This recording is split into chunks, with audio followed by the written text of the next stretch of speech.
O experimento a seguir é sobre difusão molecular em gases, com o objetivo de determinar o coeficiente de difusão molecular entre gases utilizando a célula de Arnold em condição pseudoestacionária.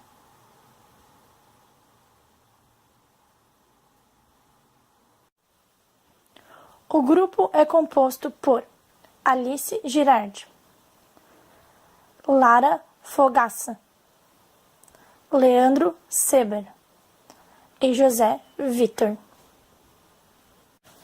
A transferência de massa é o processo de transporte no qual existe a migração de uma ou mais espécies químicas em um dado meio, podendo esse ser sólido, líquido ou gasoso. O transporte das espécies químicas por difusão deve-se à diferença de potenciais químicos das espécies, ou seja, a diferença de concentrações entre dois locais num dado sistema. A lei de Fick é uma lei quantitativa na forma de equação diferencial que descreve diversos casos de difusão de matéria, em um meio no qual inicialmente não existe equilíbrio químico. Recebe este nome em homenagem a Adolf Fick, que a derivou em 1855. A primeira lei de Fick define o fluxo difusivo como o número de partículas por unidade de área por unidade de tempo. Este é igual a menos o coeficiente de difusão vezes o vetor de gradiente de concentração. O sinal negativo é por causa que o fluxo de átomos é na direção oposta ao gradiente. A célula de Arnold é um dispositivo que, de forma simples, permite a medição de coeficientes de difusão mássica. Ela é composta por um capilar semi-preenchido por um líquido puro volátil. Supondo que sobre este líquido existe um filme gasoso estagnado, é possível avaliar o coeficiente de difusão. Em nosso experimento, foram realizados 2 ensaios em temperaturas diferentes. A primeira foi de 28 graus, a segunda de 41 graus. Para ambos, a velocidade de arraste do ar foi de 10 ml por minuto. Portanto, inicia-se o experimento com um tubo capilar em forma U. Ele é preenchido com um líquido volátil. No nosso caso, foi o metanol. Em um determinado intervalo de tempo ΔT, mede-se a quantidade de líquido evaporado através da variação de nível ΔZ. A difusividade de A em B é determinada, então, pela seguinte equação, em que ρA é a massa específica do líquido A, MA é a sua massa molar, C é a concentração molar global da coluna gasosa, YAT e YAS são as frações molares de A no topo da célula e sobre a superfície do líquido, respectivamente. O modelo que permite essa relação tem como hipóteses: sistema binário, A mais B. O gás B é insolúvel em A. O fluxo difusivo de A ao longo da célula é dado pela seguinte equação: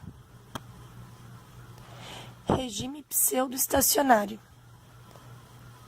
Sistema de temperatura e pressão constantes.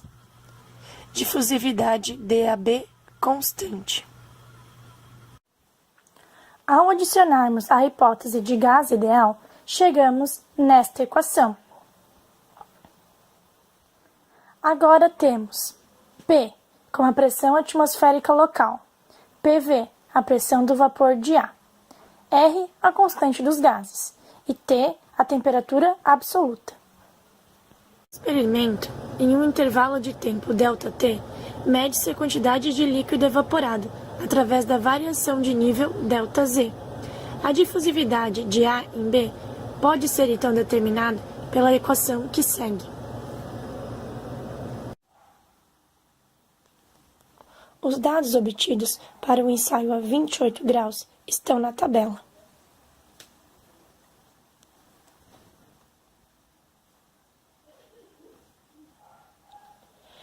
Note que para a variação de 5 milímetros de Z, levou-se aproximadamente 1 hora e 55 minutos.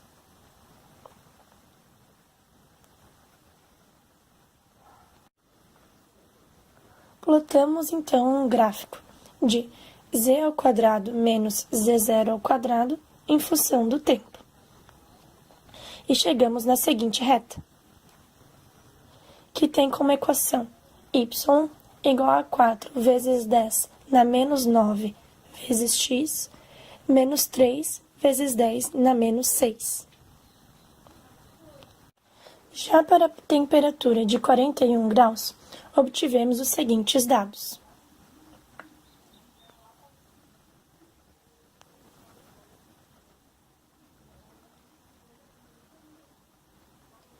Perceba que, neste caso, para haver a variação de 5 milímetros em ΔZ, demorou apenas 42 minutos.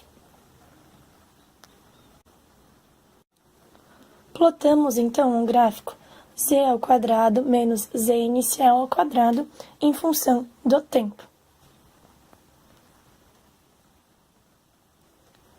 Neste caso, para 41 graus Celsius, chegamos na seguinte equação da reta: y igual a 1 vezes 10 elevado a menos 8 vezes x, menos 3 vezes 10 elevado na menos 6.